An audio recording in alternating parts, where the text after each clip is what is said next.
آیت نمبر 29 تک ہم نے پڑھ لیا تھا، اور اس میں ہم نے بہت ساری چیزیں سیکھی، جس میں سب سے زیادہ جو مجھے ایک بات کا احساس ہو رہا تھا وہ یہ کہ عام طور پر ہم لوگ جو ایک مطلب ہماری کمیونٹی میں خواتین کے اندر ایک بات پائی جاتی ہے کہ ان کو رائٹس نہیں ملتے.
سبحان اللہ، یہ قرآن کے موتی ہیں، یہ قرآن کی حکمتیں ہیں، یہ اگر ہم ان کے ساتھ اپنی کردار کی تعمیر کریں تو پھر آپ دیکھیں کہ کس طرح جو ہے وہ خوبصورت کردار ہمارے سامنے آتے ہیں.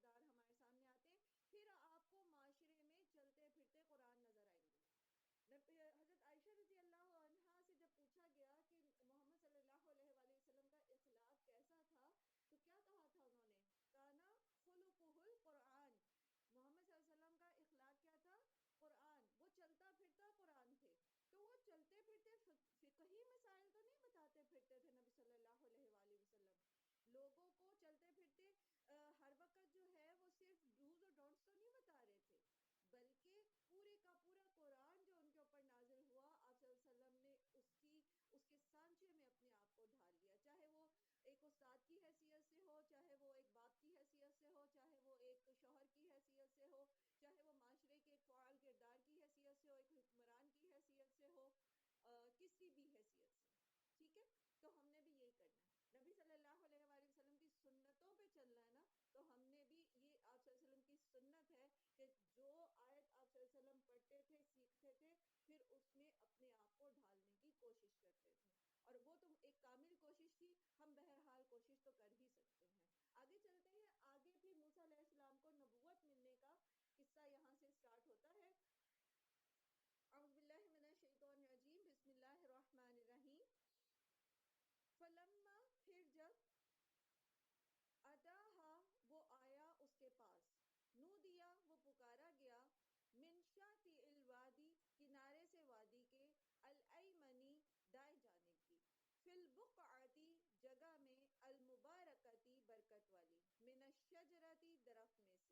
یہ پہلے بھی میں نے آپ کو بتایا کہ اس وادی کو مبارک کیوں کہا گیا، اس جگہ کو مبارک کیوں کہا گیا، کیونکہ یہاں پر جو ہے یہ بہت ہی برکت والی، دنیا مطلب دنیاوی طور پر بھی یہ جو زمین ہے یہ برکتوں والی ہے. تو اس زمین کو بابرکت کہا گیا ہے. سورہ بنی اسرائیل میں بھی آپ نے پڑھا کہ اس علاقے کو، اس ارض کو بابرکت کہا گیا. کیوں بابرکت ہے؟ ایک تو یہ کہ یہاں پر بہت سارے انبیاء جو ہیں بنی اسرائیل سے، کہ جتنے بھی انبیاء تھے حضرت ابراہیم علیہ السلام سے لے کر حضرت عیسیٰ علیہ السلام تک، وہ اسی علاقے کے اندر، جو یہ سارا فلسطین اور یہ سارا علاقہ جو ہے نا اس کے اندر ہی آئے ہیں. پھر ان کی جائے ولادت بھی رہی، اور پھر ان کی جو قبر مبارک ہیں، قبور ہیں، وہ بھی یہیں پر موجود ہیں. پھر یہ کہ اللہ تعالیٰ نے دنیاوی طور پر بھی اس ارض کو جو ہے، اس خطے کو بہت برکتوں سے نوازا ہے. منرلز یہاں بہت زیادہ ہیں، پھر زیتون کی پیداوار بہت زبردست ہوتی ہے، اور اس طرح کے بہت سارے اس کے فیکٹس آپ کو مل جائیں گے.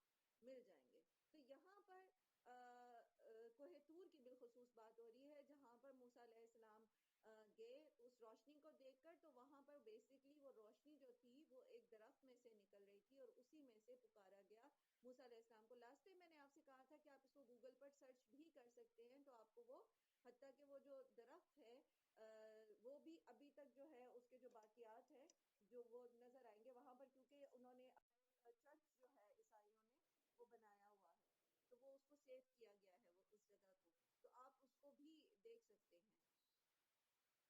اچھا، اب آواز کیا آئی انہیں، یہ پیچھے بھی ہم نے پڑھا تفصیلاً کہ اَن یا موسیٰ، کہ اے موسیٰ، انی، بے شک میں، انا اللہ، میں ہی اللہ ہوں، رب العالمین، جو تمام جہانوں کا رب ہے. وہ ان القی عصاک، اور یہ کہ تو ڈال دے اپنی لاٹھی کو، فلما، تو جب، رآہا، اس نے دیکھا اسے، یعنی موسیٰ علیہ السلام نے اس لاٹھی کو دیکھا، تہتزو، تو وہ ہلتی ہے، کأن جانن، گویا کہ وہ سانپ ہو. اور یہاں پر ہم نے پہلے بھی یہ چیز پڑھی تھی کہ جانن کا لفظ جو سانپ کے لیے استعمال ہوا ہے یہاں پر، یہ مختلف طریقے سے مختلف اس میں آیا ہے. تین طرح سے. ایک جگہ یہاں پر جانن کہا گیا ہے، جانن کہتے ہیں پھرتیلے سانپ کو، ٹھیک ہے. اور اسی طرح ایک جگہ جو ہے وہ صوبان کا لفظ آیا ہے اژدہا کے طور پر، اور حیتن کا لفظ آیا ہے جو کسی بھی سانپ کے لیے بولا جاتا ہے. تو یہ کوئی ڈفرنس نہیں ہے، کیونکہ جو مستشرقین ہوتے ہیں جو قرآن کے اوپر ریسرچ کرتے ہیں اس کو غلط ثابت کرنے کے لیے، تو وہ کہتے ہیں اس طرح کے الفاظ کو اٹھا کے کہ یہ قرآن کے اندر کوئی وہ ہے جسے کہتے ہیں نا اختلاف ہے. ایک جگہ تو جی حیتن کہا جا رہا ہے، دوسری جگہ اسی سام کو جانن کہا جا رہا ہے، تیسری جگہ اسی سام کو صوبانن کہا جا رہا ہے. تو یہ تو اختلاف ہے قرآن میں، لیکن دراصل یہ اختلاف نہیں ہے، یہ گویا اس کے کریکٹرسٹک بتائے جا رہے ہیں کہ موسیٰ علیہ السلام کی لاٹھی سے جو سانپ بنا تھا وہ سانپ تھا، حیتن کسی بھی سانپ کو کہا جاتا ہے. پھر وہ اژدہے کی طرح تھا، صوبان کی طرح، بہت بڑا، چھوٹا سا نہیں تھا، لیکن وہ پھرتیلا، جیسے جانن کہتے ہیں پھرتیلے سانپ کو، تو ایسا تھا. ویسے اژدہے بہت زیادہ پھرتیلے نہیں ہوتے جس طرح چھوٹا سانپ تیز ہوتا ہے، لیکن وہ اژدہا بھی کیسا تھا؟ چھوٹے سانپ کی طرح پھرتیلا تھا. تو یہ اختلاف نہیں ہے، بیسیکلی یہ اسی کی ڈسکرپشن ہے جو مختلف آیات میں مختلف طریقے سے آئی ہے. تو موسیٰ علیہ السلام نے جب اس بڑے سے سانپ کو دیکھا جو کہ بہت تیزی سے ہل رہا تھا، تو پھر کیا ہوا؟ وَلَّا مُدْبِرًا، تو وہ پیٹ پھیر کر مڑ گئے. وَلَّمْ يُعَقِّبْ، اور پھر پلٹے بھی نہیں، یعنی بہت تیزی سے وہاں سے مڑ گئے. تو اللہ سبحانہ وتعالیٰ نے ان سے کہا یا موسیٰ، اے موسیٰ، اقبل، آگے بڑھ، ولا تخف، اور نہ تو ڈر، انک من الآمنین، بے شک تو امن پانے والوں میں سے ہے. پیچھے بھی ہم نے یہ پڑھا تھا نا کہ اللہ سبحانہ وتعالیٰ نے کیا فرمایا تھا کہ میرے ہاں مرسلین جو ہے وہ ڈرا نہیں کرتے، تو تم ڈرو نہیں. اس لوگ داخل کر یدا کا، اپنا ہاتھ، فی جیبی کا، اپنے گریبان میں، اپنے گریبان میں اپنے ہاتھ کو داخل کر، تخرج، وہ نکلے گا، بیضاء، سفید چمکتا ہوا، من غیر سو، بغیر کسی مرض کے یا تکلیف کے. تو رات کے اندر جو بیان آتا ہے، جو انہوں نے اپنے پاس سے قصے جو ہیں ان میں وہ بیان کیے، یا جس طرح سے انہوں نے تحریف کی اس میں، تو اس میں یہ کہتے ہیں بہت ساری ایسے بیانات آپ کو ملیں گے جس میں انبیاء کرام کی بڑائی بیان کرنے کی بجائے، ان کی عظمت بیان کرنے کی بجائے، انہوں نے کہانیوں کو کچھ اس طرح سے ٹلٹ کر دیا ہے، اس طرح سے بدل دیا ہے کہ اس میں ان کی نعوذ باللہ کوئی ایسے پہلو نکلتے ہیں جس میں ان کی تحقیر ہو رہی ہوتی ہے انبیاء کی، نعوذ باللہ. تو اس میں بیان آتا ہے کہ یہ جو ہے جیسے برس کے مرض کے اندر جو ہے وہ سفید ہو جاتا ہے نا جسم کا کوئی حصہ، تو اس طرح سے موسیٰ علیہ السلام کا ہاتھ جو ہے وہ برس والا سفید ہو گیا. حالانکہ یہاں اللہ سبحانہ تعالیٰ فرما رہے ہیں تخرجو بیضاء، بیضاء سفید چمکدار رنگ کو کہتے ہیں، من غیر سو، بغیر کسی مرض یا تکلیف کے، یعنی کوئی مرض لاحق نہیں ہوا ان کو، بلکہ وہ اس کے بغیر ہی روشن ہو گیا. وَزْمُمْ إِلَيْكَ، اور ملا لے اپنی طرف، جناحَكَ، بازو اپنا، من رحبی، خوف سے بچنے کے لیے.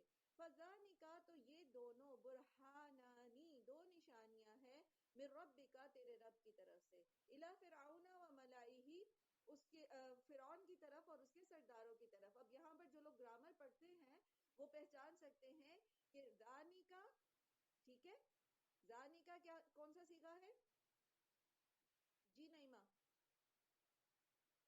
میم یہ ذالکا، زانیکا، ہاں یہ زانی کا اسم اشارہ قریب کا، اسم اشارہ قریب کا تثنیہ کا صیغہ ہے، ٹھیک ہے.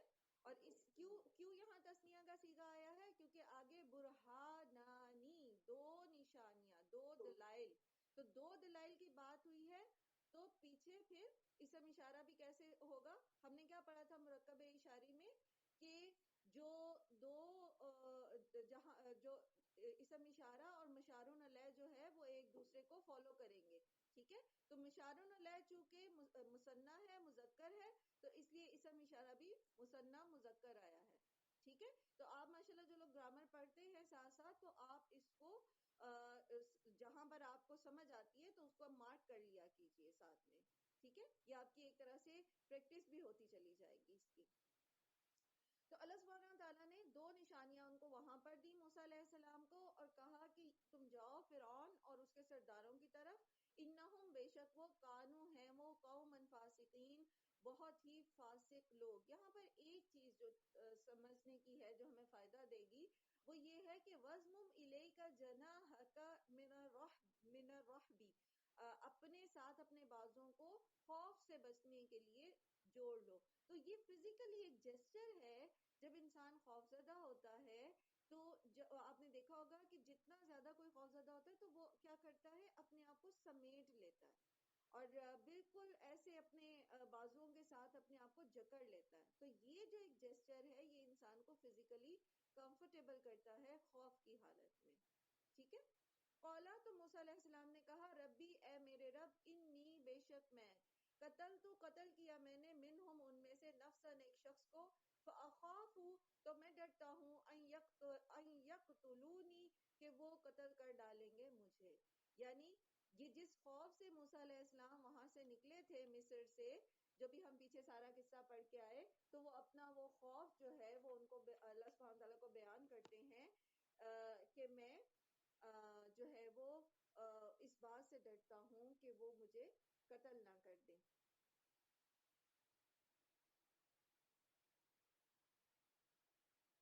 اچھا، اس کا مطلب یہ بھی یہ ہے کہ ایسا نہیں ہے کہ وہ وہاں اس ڈر کی وجہ سے جانا نہیں چاہتے تھے، بلکہ جب اللہ سبحانہ و تعالیٰ نے ان کو نبوت دے دی، اور نبی آپ کو پتا ہے کہ اللہ کی نافرمانی کا سوچ ہی نہیں سکتے. یہ ایسا نہیں ہے کہ موسیٰ علیہ السلام کوئی آرگیومنٹ کرے اللہ تعالیٰ سے کہ آپ مجھے وہاں نہ بھیجیں، وہ تو مجھے قتل کر دیں گے. اس چیز کا یہ نہیں ہے، بلکہ اللہ سبحانہ تعالیٰ سے وہ ایک طرح سے دعا کر رہے ہیں، ایک طرح سے اپنی گزارش اللہ سبحانہ تعالیٰ کے سامنے رکھ رہے ہیں کہ آپ میرے لیے کچھ ایسا انتظام فرما دیں کہ میرے پاس میں یہ قصور کر چکا ہوں ان کا، تو اس سے مجھے وہاں پر سیفٹی ملے، میری حفاظت ہو.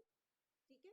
اور ایسا نہ ہو کہ میں وہاں پہنچوں اور پیغام پہنچا ہی نہ سکوں ابھی ان کو، آپ کی طرف سے جو دعوت ہے اللہ کی طرف وہ ان کو دے ہی نہ سکوں، اور دیکھتے ہی مجھے کوئی قتل کے الزام میں گرفتار کرے اور بالا ہی بالا قتل کرا دے. یعنی مجھے یہ پیغام رسالت پورا پہنچانے کی جو ہے وہ مہلت ہی نہ مل سکے. تو یہ اصل میں اس طرح سے بیان ہوا ہے. ایسا نہیں ہے کہ موسیٰ علیہ السلام وہاں جانا نہیں چاہتے تھے. اسی لیے پھر انہوں نے آگے پھر ایک اور دعا کی، اور وہ کیا ہے، وہ اخی ہارون، اور میرا بھائی ہارون ہوا افصح منی، وہ زیادہ فصیح ہے مجھ سے، لسانن زبان میں، فارسلہ معیہ، تو آپ بھیجیں اسے میرے ساتھ، رد ان مددگار کے طور پر، یصدقنی، وہ تصدیق کرے میری، انی بے شک میں، اخاف میں ڈرتا ہوں، ان یکذبون کہ وہ مجھے جھٹلا دیں گے.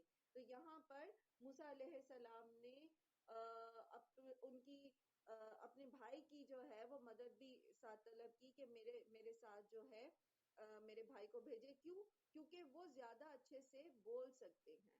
اور موسیٰ علیہ السلام کے آپ کو پتہ ہے کہ زبان میں لکنت تھی. پیچھے سورہ طٰہٰ میں ہم اس کو تفصیل سے پڑھ کے آئے کہ پھر وہ کس طرح سے جو ہے وہ انہوں نے چاہا کہ وہ ہارون علیہ السلام ان کے ساتھ جائیں تاکہ زیادہ اچھے سے جو ہے وہ بات بیان ہو سکے. اور پھر یہ کہ اگر وہ جھٹلائے موسیٰ علیہ السلام کو تو ہارون علیہ السلام اپنی فصاحت کے ساتھ، ایک چیز ہوتی ہے بلاغت زبان کی اور ایک ہوتی ہے فصاحت. آپ نے سنا ہوگا فصیح و بلیغ.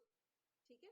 تو جو فصاحت ہوتی ہے وہ ہوتی ہے بہت صفائی کے ساتھ، یعنی منہ کے اندر گنگن نہ کرنا، ہر لفظ کو، ہر بات کو بہت واضح سے بول سکنا. ٹھیک ہے. اور بلاغت یہ ہوتی ہے کہ اپنا مدعا دوسرے تک پہنچا دینا، یعنی چوائس آف ورڈز، الفاظ کا چناؤ. ایک ہے لفظ کو اچھے سے ادا کرنا، یہ ہوتی ہے فصاحت، اور ایک ہوتا ہے لفظوں کا چناؤ بہترین جس سے کہ پیغام دوسرے تک پہنچ جائے. قالا، تو اللہ تعالیٰ نے فرمایا، سنشد، ان قریب ہم مضبوط کریں گے، عدودہ کا، آپ کا بازو، بِأَخِی کا، آپ کے بھائی کے ساتھ، وَنَجْعَلُ، اور ہم بنا دیں گے، لَکُمَا، آپ دونوں کے لیے، سلطانًا، غلبہ، فلا، تو نہیں، یصلون، وہ پہنچیں گے، الیکما، آپ دونوں کی طرف، بِآیاتنا، ہماری نشانیوں کے ساتھ، انتما، آپ دونوں، ومن اتبعکما، اور وہ جو آپ دونوں کی پیروی کریں، الغالبون، غالب ہونے والے ہیں. اچھا، اب یہاں پر آپ ایک چیز دیکھیے کہ سب سے پہلی چیز یہ کہ جب اللہ سبحانہ و تعالیٰ کسی کو ذمہ داری سونپتے ہیں اور وہ اللہ کی فرما برداری کرنے کا پورا ارادہ رکھتے ہیں، تو پیچھے بھی ہم نے بارہا یہ چیز پڑھی، تو پھر اللہ سبحانہ و تعالیٰ ان کا ڈیفنس بھی کرتے ہیں. اللہ سبحانہ و تعالیٰ ان کی حفاظت کا انتظام بھی کرتے ہیں. پیچھے بھی ہم یہ کوشچن ریز کیا تھا کہ آخر موسیٰ علیہ السلام کو قتل کرنے میں فرعون کو کیا چیز روکے ہوئے تھی. وہ تو اتنا زیادہ پاورفل تھا کہ چاہتا تو فوراً وہیں دربار میں کھڑے کھڑے موسیٰ علیہ السلام اور ہارون علیہ السلام کو قتل کرا دیتا. لیکن اسی کے سرداروں میں سے کسی نے رائے دے دی, سب نے مشاورت کی کہ جن ان کا مقابلہ کرایا جائے. یہ جو دشمن کے دماغ میں خیال ڈالنا ہے, یہ کس طرح سے ہوتا ہے؟ یہ اللہ سبحانہ تعالیٰ ہی کی طرف سے ہوتا ہے. اللہ سبحانہ تعالیٰ ہی کا پلان ہے, اسی کا وہ جیسے وہ میں کوٹ کرتی ہوں نا قرآن کی آیت کے, وَمَكَرُوا وَمَكَرَ اللَّهُ. لوگ بھی پلان کرتے ہیں, دشمن بھی پلان کرتے ہیں, لیکن اللہ سبحانہ تعالیٰ بھی پلان کرتے ہیں, اور اللہ سبحانہ تعالیٰ کی پلاننگ پرفیکٹ ہوتی ہے. اور اس پلاننگ کا یہ حصہ ہوتا ہے کہ اس نے اپنے مومن بندوں کی حفاظت کرنی ہے. تو پھر وہ کیسے حفاظت کرتا ہے؟ وہ موسیٰ کو اس کے دشمن ہی کے گھر میں پرورش دلواتا ہے. موسیٰ کے دشمنوں ہی میں سے کوئی ایک آتا ہے اور ان کو الرٹ کرتا ہے کہ یہاں سے نکل جاؤ, تمہارے قتل کا پلان ہو رہا ہے. اور پھر فرعون کے دربار میں ہی جبکہ وہ کہتا ہے کہ مجھے چھوڑ دو, میں اس کو قتل کر دوں موسیٰ کو, تو اس کے درباریوں میں سے ہی کوئی لوگ ایسی رائے دیتے ہیں کہ اس کو قتل نہ کرو ان دونوں کو, بلکہ ان کا مقابلہ کروایا جائے. اور اس کے بعد جب وہ جادوگروں کو قتل کر دیتا ہے تب بھی موسیٰ اور ہارون کو قتل نہیں کر پاتا. یہی اللہ سبحانہ تعالیٰ فرما رہے ہیں کہ تمہیں کوئی نقصان نہیں پہنچا سکے گا. فَلَا يَصِلُونَ عَلَيْكُمَا, وہ تم تک پہنچ ہی نہیں پائیں گے, وہ تم تک پہنچ ہی نہیں پائیں گے. تو سبحان اللہ, پھر مومن ڈرتا نہیں ہے, وہ ان ذمہ داریوں سے ڈرتا نہیں ہے جو اللہ سبحانہ و تعالیٰ اس کو دیتے ہیں کہ وہ کرے. اور بینگ اے مومن, بینگ اے مسلمان, ایک مسلمان ہونے کے ناطے, ایک مومن ہونے کے ناطے ہمارے اوپر پھر کیا کیا ذمہ داریاں آتی ہیں, ان کو ہم بتفصیل پڑھتے بھی چلے آ رہے ہیں. فی الحال مختصراً یہ کہ جو اللہ نے ہمیں کام دیے ہیں کرنے کے لیے, چاہے وہ ہماری خانگی ذمہ داریاں ہیں, چاہے وہ ہماری معاشرتی ذمہ داریاں ہیں, چاہے وہ من حیث امت مسلمہ ہماری ذمہ داریاں ہیں, ان کو پورا کرنے میں ہمیں کسی سے ڈرنے کی ضرورت نہیں ہے. اللہ سبحانہ تعالیٰ فرماتے سورہ آل عمران میں کہ وَلَا تَهِنُوا وَلَا تَحْزَنُوا وَأَنْتُمُ الْأَعْلَوْنَ إِن كُنتُم مُؤْمِنِينَ. تمہیں نہ ڈرنے کی ضرورت ہے, نہ غمزدہ ہونے کی ضرورت ہے. تم ایمان لے کر آؤ, تم مومن بن جاؤ, تم ہی اوپر رہو گے. تو آزمائشیں تو آئیں گی, پریشانیاں تو آئیں گی. موسیٰ علیہ السلام کو جب نبوت مل رہی تھی تو آزمائش تو آئی نا ان کے اوپر, پر وہ ڈر گئے, بری طرح سے ڈر گئے. پھر اس چیز میں بھی وہ خوفزدہ تھے اندر سے دل میں کہ ان کو قتل نہ کر دیا جائے. پھر پیچھے آپ دیکھیں کہ جب اللہ تعالیٰ نے ان کو نبوت دینی تھی تو ان کی ٹریننگ کے لیے اللہ تعالیٰ نے ان کو کیسے کیسے حالات میں ڈالا, لیکن بالآخر کامیابی کس کو نصیب ہوئی؟ موسیٰ علیہ السلام اور بنی اسرائیل کو.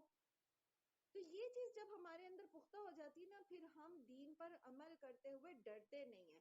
پھر ہم پیئر پریشر, جو معاشرے کا پریشر ہمارے اوپر آ رہا ہوتا ہے نا کہ ہائے لوگ کیا کہیں گے, ہائے یہ کیسے ہوگا, ہائے وہ کیوں کہہ دے گا, وہ ہم اس چیز سے باہر نکل آتے ہیں. پھر ہم اللہ بندوں کو خوش کرنے کے لیے اللہ تعالیٰ کی نافرمانیاں نہیں کرتے, کیونکہ بندوں کا وہ خوف ہمارے اوپر سے ختم ہو جاتا ہے. اب ہمارے سر پہ کوئی فرعون تو نہیں بیٹھا ہوا اس وقت, لیکن جو ہمارے اپنے ارد گرد کے لوگ ہوتے ہیں, وہ جو معاشرے کا پریشر ہوتا ہے, رواج کا, روایات کا پریشر ہوتا ہے ہمارے اوپر, یا ہمارے اپنے نفس کی طرف سے جو آ رہی ہوتی ہے ہمارے اوپر, جو ہے ایک ارج آ رہی ہوتی ہے ہمارے اندر, اور وہ ارج جو ہے وہ کس ماحول کی وجہ سے آ رہی ہوتی ہے, تو ہم اس سارے سے بے نیاز ہو جاتے ہیں. اور ہمیں بس یہ پتہ ہوتا ہے کہ مجھے کوئی نقصان نہیں پہنچ سکتا اگر اللہ تعالیٰ میرے ساتھ ہے. ٹھیک ہے, تو اللہ تعالیٰ انہیں کہہ رہے ہیں کہ وہ تم تک پہنچ ہی نہیں پائیں گے. اچھا, یہاں پر آپ اگر جیسے آپ کی اسکرین کے اوپر قرآن پر آپ دیکھیں, اپنے قرآن پر مصحف پہ دیکھیے, تو الیکما کے اوپر 3 نقطے ہیں, ٹھیک ہے, نیچے جیم لکھا ہوا ہے, اور پھر بھی آیاتنا کے اوپر 3 نقطے اور نیچے جیم لکھا ہوا ہے. یہ جو 3 نقطے ہوتے ہیں نا, انہیں کہتے ہیں معانکہ. ٹھیک ہے, مانکا کے یہ جو 3 نقطے ہیں, یہ اس کا مطلب ہوتا ہے کہ آپ اس کو یہاں تک بھی پڑھ سکتے ہیں, ٹھیک ہے, اور الیکما پہ بھی وقف کر سکتے ہیں, یا پھر آپ اس کو پڑھتے رہیں اور بھی آیاتنا پر وقف کریں. اگر تو آپ الیکما پر وقف کرتے ہیں اور پھر بھی آیاتنا کو آگے ملاتے ہیں, ٹھیک ہے, تو یہ آیت کا ترجمہ اس طرح سے بنے گا, بی آیاتنا انتما ومن اتبعکما الغالبون, کہ ہماری آیات کے ساتھ تم اور جو ہیں فالو کرنے والے ہیں وہ غالب رہیں گے. یعنی اگر تم ہماری آیات کے ساتھ عمل کرو گے، ان آیات کی روشنی میں تم بھی اور تمہارے فالوورز بھی عمل کریں گے، تمہاری پیروی کرنے والے، تو تم لوگ غالب رہو گے. اور قرآن کریم میں اس کی بہت ساری ہمیں اور بھی جو ہیں وہ اسی طرح کی آیات ملتی ہیں جس میں اللہ سبحانہ وتعالیٰ فرماتے ہیں، جیسے ابھی میں نے سورہ آل عمران کی آیت آپ کے سامنے کوٹ کی کہ اگر تم مومن ہو، اگر تم اللہ کی آیات پر ایمان رکھنے والے ہو، تو اللہ تعالیٰ فرماتے ہیں قرآن کریم میں کہ ہم ان کے پیروں کے نیچے سے بھی ان کو رزق دیتے اور آسمان سے بھی ان کے اوپر رزق برستا ہے. آیت کا مفہوم ہے. پھر اسی طرح اللہ تعالیٰ فرماتے ہیں کہ ہم مومنوں کو جو ہے وہ اس زمین پر جو ہے وہ اس کا وارث بنا دیں گے. اس اور پیچھے ابھی آپ پڑھیں گے انشاءاللہ آگے بھی اور پیچھے بھی آپ پڑھ کے آئے کہ بنی اسرائیل کو اللہ سبحانہ تعالیٰ نے پھر وارث بنا دیا زمین کا. وہ قوم جو مظلوم، جو مجبور اور کمزور سمجھی جاتی تھی، اس کو اللہ سبحانہ تعالیٰ نے زمین کا مالک بنا دیا. تو اللہ تعالیٰ غالب کرتے ہیں قوموں کو کس کے ساتھ؟ بِآیاتنا، ہماری آیات کے ساتھ. لوگوں کو غلبہ زمین پر بھی کب ملتا ہے؟ جب وہ اللہ کے احکامات کو نافذ کرتے ہیں. اب آپ کے ذہن میں سوال آ سکتا ہے کہ ہمیں تو دنیا میں غلبہ ان لوگوں کا نظر آ رہا ہے جو اللہ کو مانتے ہی نہیں، جو یا پھر جو اللہ کے ساتھ شرک کرتے ہیں. تو بات دراصل یہ ہے کہ من حیث القوم اللہ سبحانہ و تعالیٰ نے اس چیز کو تاریخ میں ہمیں دکھایا کہ چاہے وہ بنی اسرائیل تھے، چاہے وہ مسلمان تھے، جب تک انہوں نے اللہ سبحانہ و تعالیٰ کی آیات پر عمل کیا، اللہ سبحانہ و تعالیٰ کی آیات کی روشنی میں اپنی حکومتوں کو چلایا، اللہ سبحانہ و تعالیٰ نے انہیں دنیا میں غلبہ عطا کیا، چاہے وہ بنی اسرائیل تھے، چاہے وہ مسلمان تھے. لیکن جب انہوں نے اللہ سبحانہ و تعالیٰ کی آیات کو چھوڑ دیا تو پھر کیا ہوا؟ وَضُرِبَتْ عَلَيْهِمُ الذِّلَّةُ وَالْمَسْكَنَةُ وَبَاءُوا بِغَضَبٍ مِّنَ اللَّهِ ذَلِكَ بِأَنَّهُمْ يَكْفُرُونَ بِآيَاتِ اللَّهِ. ٹھیک ہے، تو ان کے اوپر مار پڑی، ذلت کی، ان پر مسکنت طاری ہوئی، ان پر اللہ کا غضب نازل ہوا، کیونکہ وہ اللہ کی آیات کا انکار کرنے والے. تو بنی اسرائیل ہو یا مسلمان ہو، مار کیوں پڑ رہی ہے؟ یکفرون بآیات اللہ. اور بنی اسرائیل نے کیا کیا تھا؟ وَيَقْتُلُونَ النَّبِيِّينَ بِغَيْرِ الْحَقِّ، اور انہوں نے تو نبیوں کو بھی جو ہے قتل کیا. اور امت مسلمہ نے کیا کیا کہ جب کوئی مصلح اٹھا جس نے اس چیز کو ہائی لائٹ کیا کہ فلاں حکمران جو ہے وہ یا فلاں پالیسی جو ہے وہ دین کے خلاف ہے، تو اس مصلح کو آپ دیکھتے ہیں تاریخ میں ایسی بہت ساری مثالیں. امام احمد بن حنبل کی مثال لے لیجئے، کس طرح ان کو کوڑے مارے جاتے تھے جب انہوں نے وحدت الوجود جو ہے اور قرآن جو ہے اس کو اللہ کی مخلوق جو کہا گیا تو اس کے خلاف فتوے دیے اور اس کے خلاف جہاد کیا، تو کس طرح ان کو جو ہے وہ ٹارچر کیا گیا تھا.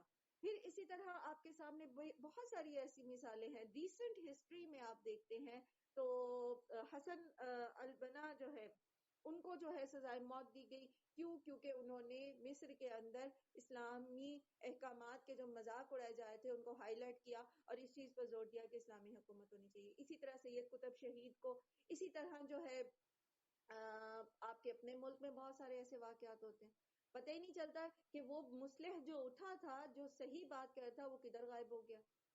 تو پھر کیا ہوتا ہے جب ایسا ہوتا ہے؟ تو پھر کیا ہوتا ہے؟ پھر مسکنت بھی ہوتی ہے اور اللہ کا غضب بھی نازل ہوتا ہے اور ذلت بھی ملتی ہے دنیا میں. تو دنیا میں غلبہ کیسے ملتا ہے؟ جب اللہ کی آیات کے ساتھ عمل کیا جاتا ہے. اب سوال یہ ہے کہ جن کو غلبہ اس وقت دنیا میں ملا ہوا ہے وہ تو اللہ کی آیات پہ عمل نہیں کر رہے. تو بات دراصل یہ ہے کہ اللہ تعالیٰ بعض کے ذریعے بعض کو آزمائش میں ڈالتے ہیں.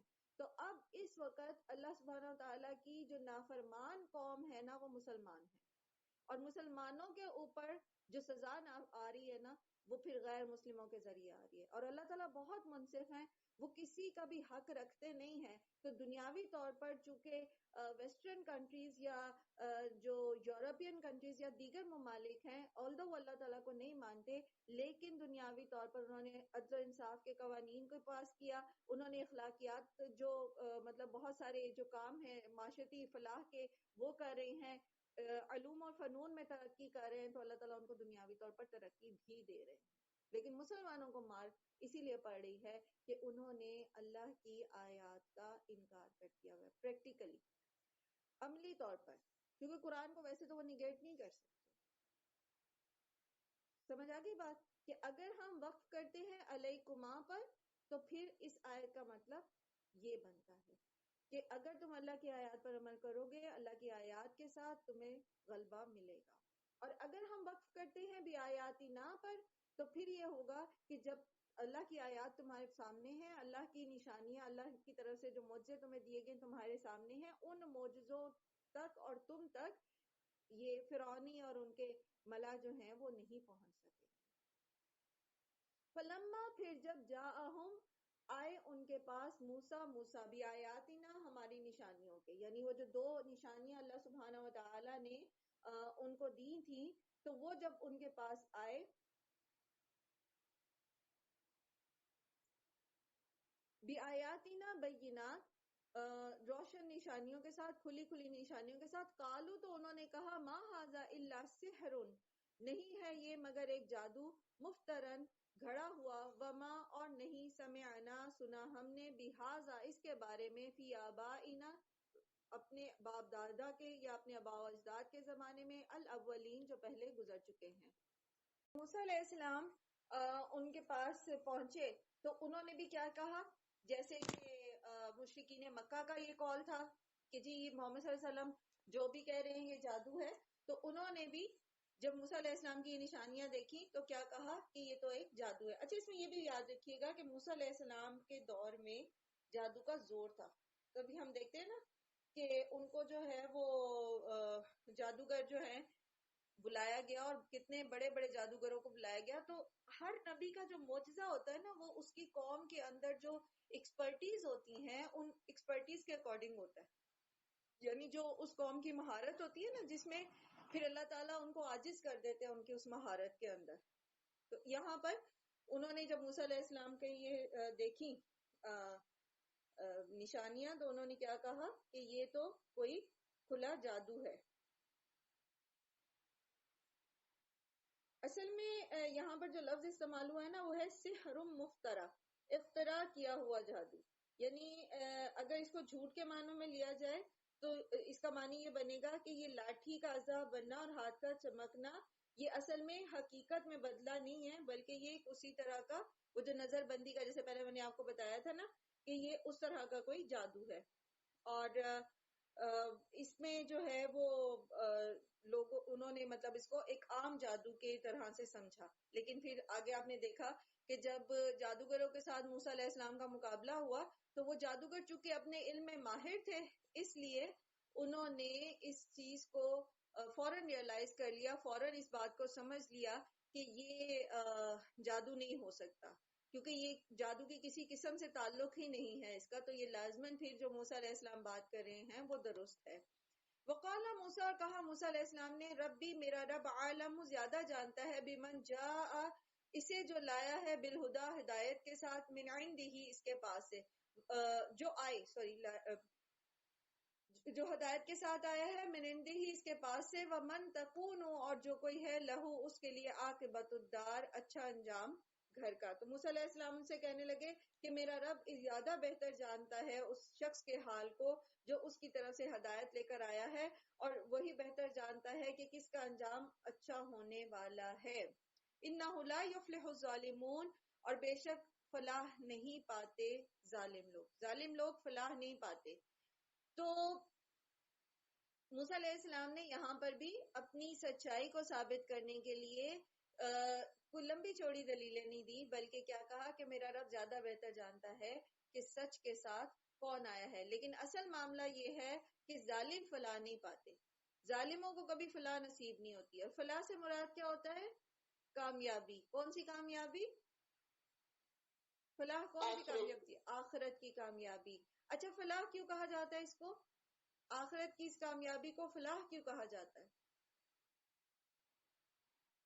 فلاح کی تفسیر میں آپ نے بتایا تھا کہ فلاح کسان کو کہا جاتا ہے جو بہت محنت مشقت سے اپنے پھل کے لیے بہت محنت کرتا ہے اور اسٹرگل کے بعد اس کو پھل ملتا ہے. تو اس اس لیے مطلب یہ آ رہا ہے فلاح، فلاح نہیں فلاح کہتے ہیں کسان کو، ٹھیک ہے، لام مشدد ہے، فلاح. تو فلاح جو ہے وہ اس کو کامیابی ایسے تو نہیں مل جاتی نا کسان کو، بہت محنت مشقت کے بعد پھر وہ اپنی محنت کا پھل کھاتا ہے. تو آخرت کی کامیابی جو ہے اس کے لیے بھی پھر بہت زیادہ محنت کی ضرورت ہے. ایسا نہیں ہو سکتا کہ ہم آرام سے اپنے کمفرٹ زون میں بیٹھے رہیں، ہمارا دل کرے تو ہم کام کریں، ہمارا دل کرے تو ہم بات مانیں، اور نہ دل کرے نہ ہمیں آسانی ہو تو ہم بس اس کو ایسے ہی سوچتے رہیں کہ ہمیں کامیابی مل جائے گی آخرت کی. تو ایسا نہیں ہو سکتا، اس کے لیے پھر ہمیں لا محالہ محنت کرنی ہی پڑتی ہے. ٹھیک ہے. اب ہوا یہ کہ وہی جیسے بات ابھی ہم کر رہے تھے کہ موسیٰ علیہ السلام نے جب اپنی نشانیاں پیش کی اور ایک اور فرعون جو ہے وہ چاہتا تھا کہ ان کو قتل کر دے، لیکن اللہ سبحانہ تعالیٰ نے موسیٰ علیہ السلام کو بچایا اور وہاں کنورسیشن شروع ہو گئی. اب جو کنورسیشن ہو رہی ہے وہ کس طرح سے ہے؟ وقال فرعون، اور کہا فرعون نے، یا ایھا الملأ، اے میرے اہل دربار، ما علمت لکم، نہیں میں جانتا تمہارے لیے، من الہ غیری، اپنے سوا کسی اور الہ کو. اچھا اب یہ بات دیکھیے کہ یہ دعویٰ جو فرعون کر رہا تھا، یہ دعویٰ کوئی بھی نارمل انسان جو ہے، مطلب عام طور پر کوئی بھی آپ ایکسپیکٹ نہیں کر سکتے کہ کوئی یہ کہے کہ میں خدا ہوں. لیکن یہ جو بیسکلی دعویٰ تھا، چاہے وہ فرعون کا ہے، چاہے وہ ان کا وہ نمرود کا تھا، ٹھیک ہے، یا دنیا میں پائے جانے والے کسی بھی اور شخص نے جس نے خدائی کا دعویٰ کیا ہو، تو بیسکلی اس کے پیچھے جیسے میں نے پہلے بھی عرض کیا، ان کا کانسیپٹ یہ تھا کہ وہ جو جس دیوتا کی پوجا پوری قوم کرتی ہے اس کے اوتار ہیں. تو اس کی جو فرعون کی قوم تھی وہ سورج دیوتا کو مانتی تھی، تو اس میں یہ اپنے آپ کو سورج دیوتا کا اوتار کہتا ہے. ٹھیک ہے. اور ایک اور جگہ آتا ہے نا جیسے کہ وقال الملأ من قوم فرعون اتذر موسى وقومه ليفسدوا في الارض ويذرك والهتك، کہ کیا سردار جو ہیں انہوں نے فرعون سے کہا کہ کیا آپ موسیٰ کو اور اس کی قوم کو ایسے ہی چھوڑ دیں گے تاکہ وہ زمین میں فساد کرے اور وہ تجھے اور تیرے معبود کو چھوڑ دے. ٹھیک ہے. تو اس سے کیا بات پتہ چلتی ہے کہ موسیٰ وہ جو فرعون تھا وہ خود بھی جو ہے وہ پوجا کرتا تھا سورج کی، لیکن اپنی قوم کے لیے وہ جو بادشاہ وقت ہوتا تھا وہ ریپرزنٹیٹیو بن جاتا تھا خدا کا، یعنی اوتار. تو وہ بجائے اس کے کہ وہ اپنے دیوتا کے لیے سجدہ کرواتا قوم سے، وہ اپنے آپ کو سجدہ کراتا تھا. ٹھیک ہے. یعنی یہ جو ایک روایت ہے نا کہ معبود جو بھی ہے، فی الحال ہم صحیح یا غلط کی طرف نہیں جا رہے، کہ معبود سے لوگوں کو جوڑنے کی بجائے اپنے پیچھے لگا لیا جانا. تو یہ طریقہ اس کا فرعون کا یا ہر اس شخص کا جس نے خدائی کا دعویٰ کیا کہ جس معبود کو وہ مانتے تھے اس کی طرف جانے کی بجائے یہ دعویٰ کر لیتے کہ ہم اس کے اوتار ہیں، تو بس وہ جو اس کے احکامات ہیں یا جو اس کا طریقہ ہے اس کو تو چھوڑ دیا جائے، تو جو میں کہتا ہوں بس تم وہ مانو تو تمہارا حق عبادت جو ہے وہ پورا ہو جائے گا. تو کچھ نہ کچھ اس طرح کے تصورات ہمارے ہاں بھی پائے جاتے ہیں، اور جو دین کا کام کرنے والے لوگ ہوتے ہیں یا جنہوں نے اپنے اپنے جو وہ بنا رکھے ہیں کانسیپٹ دین سے ریلیٹڈ، تو وہ اللہ سے جوڑنے کی بجائے لوگوں کو اپنے پیچھے لگاتے ہیں. اور جسے علماء یہود نے کیا تھا نا، سورہ آل عمران میں آتا ہے نا کہ وہ کیا کہتے تھے کہ جو ہم کہتے ہیں وہ ٹھیک ہے، اگر محمد صلی اللہ علیہ وسلم اس کے اکارڈنگ کہتے ہیں جو ہم تمہیں بتاتے ہیں تو پھر ٹھیک ہے، پھر ان کی بات مان لو، لیکن اگر وہ اس کے اکارڈنگ نہیں بتاتے تو ان کی بات چھوڑ دو. یہ نہیں کہہ رہے تھے علماء یہود کے تورات میں یہ لکھا ہے، تو تورات کے اکارڈنگ اگر بات وہ کرتے ہیں محمد صلی اللہ علیہ وسلم تو پھر اس کو مان لو، کیونکہ تورات میں تو محمد صلی اللہ علیہ وسلم کے بارے میں لکھا ہوا تھا کہ انہوں نے آنا ہے. تو اپنے پیچھے لوگوں کو لگا لینا اور اللہ سے دور کر دینے کا بنیادی مقصد یہ ہوتا ہے کہ ایسا شخص دنیاوی فائدہ جو ہے وہ اپنے سارے دنیاوی فائدے جو ہیں اس کو سمیٹنے کے لیے دین کو استعمال کرتا ہے. ٹھیک ہے. اچھا اس طرح آپ دیکھیں کہ اس نے جو ہے ایک اور جگہ قرآن کریم میں آتا ہے, وہ کہتا ہے کہ یا قومی الیس لی ملک مصر وہذہ الانہار تجری من تحتی, کہ اے قوم کیا مصر کی بادشاہی میری ہی نہیں ہے اور یہ نہریں میرے تحت نہیں جاری. اور اسی طرح جو ہے وہ موسیٰ علیہ السلام سے بار بار یہ کہتا رہا کہ اجئتنا لتلفتنا عما وجدنا علیہ آباءنا وتکون لکم الکبریاء فی الارض, کیا تو یہ چیز لے کر آیا ہے کہ تو ہمیں ہمارے باپ دادا کے دین سے جو ہے وہ متنفر کر دے اور تم دونوں زمین میں اپنی بڑائی جو ہے وہ بنا لو. تو دین کو یا موسیٰ علیہ السلام کی بات کو نہ ماننے کے پیچھے اور خدائی کے اس دعوے کے پیچھے بنیادی طور پر ایک ہی سوچ تھی, اور وہ کیا تھی کہ میں بڑا بنا رہوں, میں وہ اپنی طاقت کو اپنے اقتدار کو انجوائے کروں, میں دنیا کے اندر جو ہے میری ہی بڑائی ہو, میں ساری اپنے جو فائدے ہیں جو دنیاوی معاملات میں میں اس کے وہ فائدے دنیا کے سمیٹتا رہوں. گویا آپ سمجھ لیجئے کہ سراسر دنیا کمانے کے لیے اللہ کا انکار کرنا, اللہ کے رسولوں کا انکار کرنا.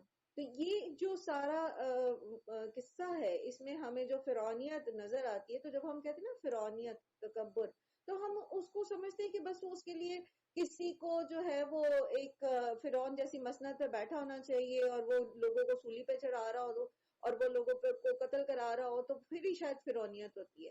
فرعونیت یہی ہے کہ انسان ایسے تکبر میں, ایسی صورتحال میں مبتلا ہو جائے, ایسی فیلنگز میں مبتلا ہو جائے کہ وہ اللہ کو چھوڑ دے, لوگوں کو اللہ سے دور کرنے والا بن جائے, اور محض اس کا مقصد یہ ہو کہ وہ بڑا بنے, دنیاوی فائدے سمیٹ لے, لوگ اسی کو مانے, اسی کی مانے اور اسی کے پیچھے چلے.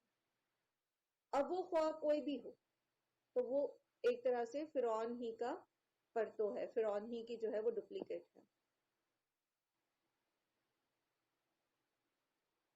اب وہ مذاق اڑاتا ہے موسیٰ علیہ السلام کا, کہتا ہے فَأَوْقِدْ, پس جلاؤ لی میرے لیے, یا حامانو, اے حامان, الطینی, مٹی پر, فَجْعَلْ, پھر بناؤ, لی میرے لیے, صرحاً, ایک بلند عمارت, لَعَلِّی, شاید کہ میں, اطلع الی الہ موسیٰ, میں جھانکوں موسیٰ کے الہ کی طرف, وَإِنِّی, اور بے شک میں, لَأَظُنُّهُ, البتہ میں سمجھتا ہوں اسے, من الکاذبین, جھوٹوں میں سے. اب کیا خیال ہے کہ فرعون نے یہ کیوں کہا کہ میرے لیے یہ ایک عمارت بناؤ اور میں اس کے اوپر چڑھوں اور موسیٰ کے خدا کو دیکھوں؟ کیا واقعی وہ جو ہے کوئی ریسرچ کرنا چاہتا تھا, اللہ کو دیکھنا چاہتا تھا؟ اور کیا وہ اللہ کو دیکھ لیتا؟ اگر اللہ تعالیٰ کو کوئی دیکھ نہیں سکتا, لیکن اگر وہ اللہ کو دیکھ لیتا تو کیا وہ ایمان لے آتا؟ کیا اس کی نیت یہ تھی؟ ہاں جی آپ بتائیے. یہی بات اللہ سبحانہ تعالیٰ نے مشرکین مکہ کے لیے بھی کہی تھی نا, کہ اگر یہ سیڑھی لگا کر آسمان میں چڑھ بھی جائیں اور یہ خود جھانک بھی آئے اوپر ملائے اعلیٰ میں, فرشتوں کو چلتے پھرتے دیکھ بھی لے, قرآن کو نازل ہوتے دیکھ بھی لے, تب بھی یہ کیا کہیں گے کہ ہماری تو آنکھوں پر جادو کیا گیا ہے, یہ تو سب جادو ہے. یعنی پھر بھی یہ بات نہیں مانیں گے. تو فرعون جو تھا اس کا بھی مقصد اس بات کے کہنے سے یہ نہیں تھا کہ وہ واقعی ہدایت طلب کرنا چاہتا ہے, بلکہ یہ تو ایک طرح سے وہ موسیٰ علیہ السلام کا مذاق اڑا رہا تھا, ان سے ٹھٹھا کر رہا تھا, اور وہ یہ چاہتا تھا کہ ان کی بات بس آئی گئی ہو جائے. ٹھیک ہے, بات سمجھ رہے کہ ایسی باتیں کرنے والوں کا مقصد کیا ہوتا ہے کہ اصل مدعا سے, اصل مقصد سے لوگوں کی توجہ ہٹا کر ایسی باتوں کی طرف لگا دیے جائے, ایسے معاملات کی طرف لگا دیے جائیں کہ لوگ اس معاملے کو چھوڑ کر اس دوسرے معاملے کے اندر جو ہیں وہ باتیں کرنا شروع کر دیں.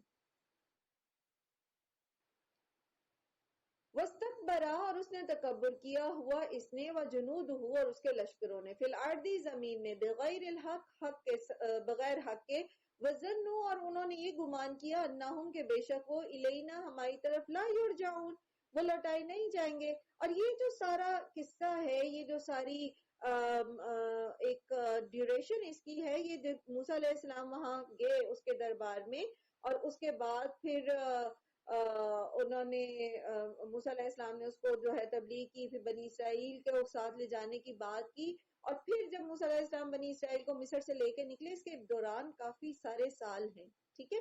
تو یہاں پر اللہ سبحانہ تعالیٰ نے ان سالوں کو جو ہے وہ سکپ کر دیا اور پھر اس واقعے کی طرف لے آئے ہیں ہمیں جہاں پر بنی اسرائیل جو ہیں وہ مصر سے نکل گئے تھے، اور فرعون نے جو ہے اس چیز پر بڑا غصہ کیا، اور پیچھے آپ پڑھ کے آئے سورہ شعراء میں کہ اس نے کیا کہا کہ یہ ایک چند لوگ ہیں، چھوٹا سا گروہ ہے، انہوں نے ہمیں بڑا غضبناک کر دیا ہے، ہماری توہین کر دی ہے، یہ ہمارے حکم کے بغیر نکل کیسے گئے، ہماری اجازت کے بغیر، تو چلو سب نکلو اپنے اپنے گھروں سے، اپنے اپنے عیش قدوں سے نکلو اور اس قوم کا پیچھا کرتے ہیں اور ان کو ختم کر کے آتے. وَاسْتَكْبَرَ، اس نے تکبر کیا، اس نے اپنے آپ کو بڑا سمجھا، اور اس نے کہا کہ یہ بنی اسرائیل یہ ہمارے غلام، ہاؤ کم، کیسے ان کی جرات ہوئی کہ یہ جو ہے وہ ہمارے اجازت کے بغیر یہاں سے نکل گئے.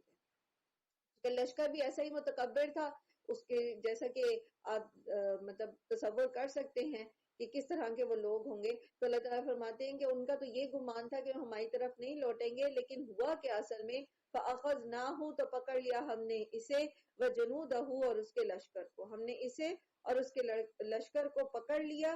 فَنَبَذْنَاهُمْ فِي الْيَمِّ، تو ان کو ہم نے پھینک دیا پانی میں. فَانظُرْ كَيْفَ كَانَ عَاقِبَةُ الظَّالِمِينَ، تو پھر دیکھو کیسا انجام ہوتا ہے ظالموں کا. وَجَعَلْنَاهُمْ، اور بنا دیا ہم نے انہیں أَئِمَّةً، امام، پیشرو، یدعون الی النار، وہ بلاتے تھے آگ کی طرف، وہ یوم القیامت، اور قیامت کے دن لا ینصرون، وہ مدد نہیں کیے جائیں گے. دنیا میں بھی وہ لوگوں کو آگ کی طرف بلاتے تھے، دنیا میں بھی لوگوں کو جو ہے وہ ایسے اعمال کی طرف، ایسے عقائد کی طرف بلاتے تھے جو ان کو جہنم کا سزاوار بنائے گا، اور قیامت کے دن پھر ان کی سرداریاں اور ان کی ساری جو تکبر ہے، ان کی جو بڑائیاں ہیں، کوئی کسی کے کام نہیں گی. وَأَتْبَعْنَاهُمْ، اور پیچھے لگا دی ہم نے ان کے، فِي هَٰذِهِ الدُّنْيَا لَعْنَةً، اس دنیا میں بھی لعنت، وَيَوْمَ الْقِيَامَةِ هُمْ مِنَ الْمَقْبُوحِينَ، اور قیامت کے دن یہ بدحال لوگوں میں سے ہوں گے. دنیا میں بھی ان کے پیچھے جو ہے وہ لعنت لگا دی گئی، اور آخرت میں بھی یہ بدحال لوگوں میں سے ہوں گے. یہاں پر لفظ جو ہے مقبوحین جو ہے اس کے بہت سارے معنی ہو سکتے ہیں، اور جیسے مردود مطلب، اور رجیم، اور لعنت زدہ، اور جسے آپ کہتے ہیں نا عذاب کا مستحق، اور عذاب میں بھی پھر سب سے زیادہ عذاب پانے والا. تو بہت سارے یعنی اللہ کی رحمت سے بالکل محروم کر دیے جائیں گے، اور ان کی بری جو ہے وہ حالت ہوگی. اب یہاں پر ایک چیز جو ہم اور اس کریکٹر سے سیکھتے ہیں وہ یہ ہے کہ جیسا کہ ایسے لوگ جو ہوتے ہیں نا جو تکبر کرتے ہیں اور جو لوگوں کو اللہ سے دور کرتے ہیں، تو ان کے پیچھے جو لوگ چلتے ہیں تو پھر ان کی دنیا اور آخرت جو ہے وہ تباہ ہوتی ہے. دنیا کیسے تباہ ہوتی ہے؟ دنیا میں وہ جو حقیقی سمجھنے کے بینیفٹس ہیں، ایمان کے جو فائدے ہیں، جن کو ہم کہتے ہیں حیات الطیبہ، تو وہ حیات طیبہ انجوائے نہیں کرتے دنیا میں، جو ان کو مل سکتی تھی ایمان پر، صحیح ایمان کی وجہ سے. آپ دیکھتے ہیں کہ بہت سارے دیندار لوگ جو اللہ کو چھوڑ کر صرف دنیا کے پیچھے لگے ہوتے ہیں، مطلب اللہ کو چھوڑ کر جو اپنے ان پیشروؤں کے پیچھے لگے ہوتے ہیں جنہوں نے ان کو صرف اپنے پیچھے لگایا ہوتا ہے اور اپنے مقاصد کے لیے استعمال کر رہے ہوتے ہیں، تو وہ بظاہر دین کے کچھ ریچولز کر بھی رہے ہوتے ہیں، لیکن جو حقیقی سکون ہوتا ہے اس سے وہ محروم ہوتے ہیں. تو ایسے لوگوں کو پر دنیا میں بھی لعنت کی گئی ہے جو لوگوں کو اللہ سے دور کرتے ہیں اور اپنے پیچھے لگاتے ہیں محض دنیاوی فائدے اٹھانے کے لیے، اور قیامت والے دن تو پھر ان کے حالات خراب ہونے ہی ہیں. وَلَقَدْ آتَيْنَا مُوسَى الْكِتَابَ، اور تحقیق کہ ہم نے دی موسیٰ علیہ السلام کو کتاب، من بعد، اس کے بعد، کس کے بعد؟ جب وہ مصر سے نکل آئے اور وادی تہ میں تھے جب اللہ سبحانہ وتعالیٰ نے ان کو کوہ طور پر بلایا 40 راتوں کی ایک ٹریننگ کے لیے، تو وہاں گئے اور وہاں پر اللہ تعالیٰ نے ان کو تورات دی. ما اہلکنا القرون الاولی، بعد اس کے جو ہم نے ہلاک کر دیا پہلی امتوں کو، بصائر کھلے دلائل تھے، للناس لوگوں کے لیے، وہدن اور ہدایت، ورحمتن اور رحمتی، لعلہم یتذکرون تاکہ وہ نصیحت پکڑیں. تو موسیٰ علیہ السلام کو جو کتاب دی گئی، جیسا کہ قرآن کریم کے لیے آیا کہ قرآن جو ہے وہ ہدایت ہے اور رحمت ہے مومنین کے لیے، اسی طرح تورات کے بھی یہاں پر جو اوصاف بیان کیے جا رہے ہیں وہ بھی کیا ہیں کہ اس میں لوگوں کے لیے ہدایت ہے اور رحمت ہے تاکہ وہ غور و فکر کریں، تاکہ وہ نصیحت پکڑیں. وما کنت بجانب الغربی، اور نہیں تھے آپ مغربی جانب طور کے، یعنی جس وقت موسیٰ علیہ السلام کو رسالت مل رہی تھی اس وقت آپ وہاں نہیں تھے. اذ قضینا الی موسیٰ، جب وحی کی ہم نے موسیٰ کی طرف، الامر حکم کی، وما کنت من الشاہدین، اور نہ ہی آپ وہاں پر حاضر ہونے والے تھے. تو یہ جو آپ کو نشانیاں بتائی جا رہی ہیں، یہ جو آپ کو اتنا تفصیلی قصہ بتایا جا رہا ہے، تو آپ صلی اللہ علیہ وآلہ وسلم تو وہاں پر موجود نہیں تھے. تو پھر آپ کو کیسے پتا چلا یہ ساری باتیں؟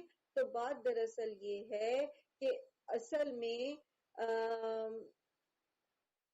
نبی صلی اللہ علیہ وآلہ وسلم کے سچے نبی ہونے کا ایک یہ بہت بڑا ایویڈنس ہے کہ آپ صلی اللہ علیہ وآلہ وسلم نے غیب کی، ماضی سے ہو یا مستقبل کے سے ریلیٹڈ غیب ہو، غیب کی بہت ساری ایسی معلومات دی جو اس وقت لوگوں کو پتا نہیں تھی. تو یہ گویا نبی صلی اللہ علیہ وآلہ وسلم کے سچے نبی ہونے کی نشانی تھی. ٹھیک ہے. ولیکن، اور لیکن ہم نے انشأنا اٹھائی ہم نے قرونن امتیں، فتطاول علیہم تو طویل ہو گئی ان پر العمر مدت، وما کنتا اور نہ تھے آپ ثاوین مقیم فی اہل المدین اہل مدین میں، تتلو علیہم آیاتنا پڑھتے ہیں آپ ان پر آیات ہماری، ولیکننا اور لیکن ہم کننا تھے ہم مرسلین بھیجنے والے. یعنی مدین میں جہاں پر موسیٰ علیہ السلام نے وقت گزارا اور وہاں پر جو کچھ باتیں ہوئی ان دونوں لڑکیوں سے، موسیٰ علیہ السلام کی ملاقات اور وہ ساری چیزیں، تو بات دراصل یہ ہے کہ اس وقت بھی محمد صلی اللہ علیہ وسلم وہاں موجود تو نہیں تھے، لیکن آپ نے جو اتنی تفصیل سے سارے معاملات جو ہیں وہ بتائے ہیں، تو وہ اصل میں کیسے پتا چلے آپ کو؟ وہ وحی کے ذریعے پتا چلے. تو یہ محمد صلی اللہ علیہ وآلہ وسلم کے سچے رسول ہونے کی نشانی ہے. پھر اسی طرح اللہ تعالیٰ فرما رہے ہیں وَمَا كُنْتَ بِجَانِبِ الطُّورِ إِذْ نَادَيْنَا وَلَكِنْ رَحْمَةً مِّن رَّبِّكَ لِتُنذِرَ قَوْمًا مَّا أَتَاهُم مِّن نَّذِيرٍ مِّن قَبْلِكَ لَعَلَّهُمْ يَتَذَكَّرُونَ، اور نہ ہی آپ تھے طور کے پاس اس طرف یا طور کی جانب جب ہم نے موسیٰ علیہ السلام کو پکارا، لیکن یہ اللہ کی رحمت ہے، آپ کے رب کی طرف سے رحمت ہے تاکہ آپ ڈرائیں ان لوگوں کو جن کے پاس کوئی ڈرانے والا آپ سے پہلے نہیں آیا، شاید کہ وہ نصیحت پکڑیں. اصل میں بات دراصل یہ ہے کہ ایک اور جگہ قرآن کریم میں آتا ہے، ایک آیت کا مفہوم ہے کہ جو مکہ کے لوگ تھے نا، جب وہ یہودیوں کو دیکھتے تھے، اور اب پتہ کہ ان کا انٹریکشن تھا یہود کے ساتھ، تو اس وقت یہ کہتے تھے کہ دیکھو یہ ان یہود کے پاس تو اللہ کی طرف سے کتاب بھی آئی ہے اور یہ پھر بھی اس کے اوپر عمل کرنے والے نہیں ہیں، ہمارے پاس اگر کوئی رسول آئے اور ہمارے پاس اگر کوئی اس طرح کی کتاب آئے تو ہم تو اس کے اوپر بہت ہی اچھے سے عمل کریں گے. ٹھیک ہے. تو چونکہ حضرت اسماعیل علیہ السلام کے بعد عربوں میں کوئی نبی نہیں آیا تھا، تو اللہ تعالیٰ فرماتے ایک طویل عمر ان کے اوپر گزر گئی، ایک طویل زمانہ گزر گیا، ان کے پاس کوئی نذیر، کوئی ڈرانے والا نہیں آیا. تو آپ کو یہ تمام جو غیب کی خبریں ہم آپ کو دے رہے ہیں، یہ جو قرآن آپ پر ہم نازل کر رہے ہیں، اس لیے کر رہے ہیں تاکہ آپ ان کو ڈر سنائیں کہ یہ اپنے اعمال کو درست کر لیں، لعلہم یتذکرون تاکہ یہ نصیحت پکڑیں. یہ جو ان کا دعویٰ ہے، ایک اور جگہ قرآن میں آتا ہے نا کہ ان پر یہ قرآن نازل کیا گیا اور یہ نبی ان میں بھیجے گئے تاکہ یہ نہ کہیں کہ ہم یہ جو کتابیں تو تورات اور انجیل تو پچھلی 2 قوموں پہ نازل کی گئی تھی، ہمیں تو پتہ ہی نہیں، ہمارے اب بیچ میں تو کوئی رسول آیا ہی نہیں، اگر کوئی رسول آیا ہوتا تو ہم تو بہت اچھے سے اس کے اوپر عمل کرتے. تو اللہ تعالیٰ نے ان کی یہ حجت بھی ختم کی اور محمد صلی اللہ علیہ وآلہ وسلم کو ان کے بیچ میں بھیجا تاکہ آپ صلی اللہ علیہ وآلہ وسلم ان کی سوچوں کے مطابق ان کو جو ہے وہ گائیڈ لائن دیں، ان کو سمجھائیں اور یہ غور و فکر کریں. ولولا، اور اگر نہ ہوتا ان تصیبہم، یہ کہ پہنچتی انہیں مصیبت، ان کوئی مصیبت، بما قدمت ایدیہم، بوجہ اس کے جو ان کے ہاتھوں نے آگے بھیجا، فیقولو، تو وہ کہتے ربنا لولا ارسلتا الینا رسولا فنتبع، تو ہم پیروی کرتے اس کی آیات کا، تیری آیات کی، ونکون من المؤمنین، اور ہم ہو جاتے ایمان لانے والوں میں سے. وہی بات جو ابھی میں آپ سے کر رہی تھی کہ اگر جیسے کہ یہ جھٹلا دیتے محمد صلی اللہ علیہ وآلہ وسلم کو، تو قیامت کے دن جب ان کو عذاب کا سامنا کرنا پڑتا، اگر محمد صلی اللہ علیہ وسلم نہ آئے ہوتے تو یہ کہتے، اور ان کو جو ہے وہ عذاب کا سامنا کرنا پڑتا، تو کیا کہتے کہ ہمارے بیچ میں آپ رسول بھیجتے تو ہم ضرور مومن ہو جاتے. لیکن اب جب کہ رسول ان میں آ گئے، فلما جاءہم الحق، جب آ گیا ہے ان کے پاس حق، من عندنا، ہمارے پاس سے، قالو، تو وہ کہتے ہیں لولا اوتی مثل ما اوتی موسیٰ، کہ ان کو کیوں نہیں دیا گیا وہ جیسا کہ موسیٰ کو دیا گیا تھا، یعنی ایک پوری تورات، پوری جو ہے وہ ریٹن جو ہے وہ جیسے موسیٰ علیہ السلام کو تورات ملی تھی، ان کو کیوں نہیں ملی؟ وہ جو 10 کمانڈمنٹس ہیں نا پہلے تورات کے، وہ ملے تھے نا موسیٰ علیہ السلام کو، تو اس طرح کی ہمیں کیوں نہیں دی تھی؟ اولم یکفروا بما اوتی موسیٰ من قبل، تو کیا انہوں نے انکار نہیں کیا اس کا جو موسیٰ اس سے پہلے دیے گئے تھے؟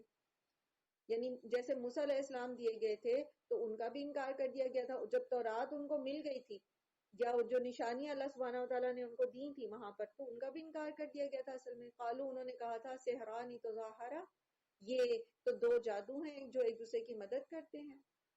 یعنی موسیٰ علیہ السلام اور تورات، یا تورات اور انجیل، ٹھیک ہے، یہ ایک دوسرے کی مدد کر رہے ہیں. وقالوا انا بکل کافرون، تو انہوں نے کہہ دیا کہ ہم تو اس کے انکاری ہیں. یا موسیٰ اور ہارون، مطلب یہ جو دو کا ذکر آ رہا ہے نا کہ ایک دوسرے کی مدد کر رہے ہیں، تو اس کے بارے میں مختلف اقوال موجود ہیں. تو موسیٰ علیہ السلام کو جو دیا گیا تو اس کا بھی انکار کر دیا لوگوں نے، آنکھوں سے دیکھ کے انکار کر دیا. تو اگر اللہ تعالیٰ ان کو بھی اس طرح دے دیتا تو بات دراصل یہ ہے کہ مانی تو انہوں نے بھی نہیں تھی تب بھی. قل فأتوا بکتاب من عند اللہ، کہہ دیجئے پس لے آؤ کوئی کتاب اللہ کے پاس سے، ہوا اہدا، جو زیادہ ہدایت والی ہو، منہما، ان دونوں سے، اتبعہ، میں پیروی کر لوں گا اس کی، ان کن تم صادقین، اگر تم سچے ہو. یعنی اگر تم قرآن کا انکار کرتے ہو تو پھر اللہ کی طرف سے کوئی اور کتاب لا کے دکھاؤ، کیونکہ ڈیمانڈ تو تمہاری تھی نا کہ موسیٰ جیسی کتاب کیوں نہیں نازل کی گئی. تو یہ تورات اور تورات کا تم پہلے انکار کر چکے، تورات اور قرآن سے زیادہ مجھے کوئی کتاب لا کے دکھا دو جو زیادہ ہدایت والی ہے تو میں اس کا اتباع کر لوں گا. فَإِن لَمْ تَسْتَجِيبُوا، پھر اگر نہ انہوں نے قبول کی لکا، آپ کی بات، یعنی یہ چیلنج قبول نہیں کیا، فَعَلَمْ، تو جان لیجئے، انما یتبعون اہواہم، تو بے شک وہ پیروی کر رہے ہیں اپنی خواہش نفس کی. یعنی یہ صرف پھر بہانے ہیں کہ تورات موسیٰ کی طرح کا کیوں نہیں دیا گیا معجزہ، یا پھر جیسا ہمارے آباء و اجداد میں تو یہ بات کہی نہیں گئی، اور جو بھی ہے، پھر یہ صرف بہانے ہیں کیونکہ یہ اپنی خواہش نفس کی پیروی کرنا چاہتے ہیں. ان کے پاس کوئی دلیل نہیں ہے. جب بھی حق کا انکار کیا گیا ہے، جب آپ اس کی جڑ کی طرف جاتے ہیں تو پیچھے آپ کو یہی بات ایک نظر آتی ہے جو کور ہے، ٹھیک ہے، جو کور ہے اس سارے مسئلے کا، وہ خواہش نفس کی پیروی. جیسے ہم نے پہلے بھی بات کی تھی نا کہ کسی بھی معبود باطل کو جس کو پوجا گیا ہے، اس کے پیچھے چلتے چلتے آپ پہنچیں گے تو خواہش نفس ہی ملے گی. فرعون نے کیوں خدائی کا دعویٰ کیا؟ اس کی اپنی خواہش نفس کی پیروی. اسی طرح اللہ کو چھوڑ کے جس کی بھی عبادت کی گئی، کیوں کی گئی؟ کیونکہ لوگوں نے اس میں اپنے فائدے دیکھے، کہیں فائدہ اور کہیں نقصان سے تحفظ دیکھا، اور پھر انہی معبودوں کو جو لوگوں کو ان کے پیچھے لگانے والے تھے، ان معبودوں کے، انہوں نے اپنے دنیاوی فائدے دیکھے. تو بنیادی طور پر پیچھے کیا ہوتا ہے پھر؟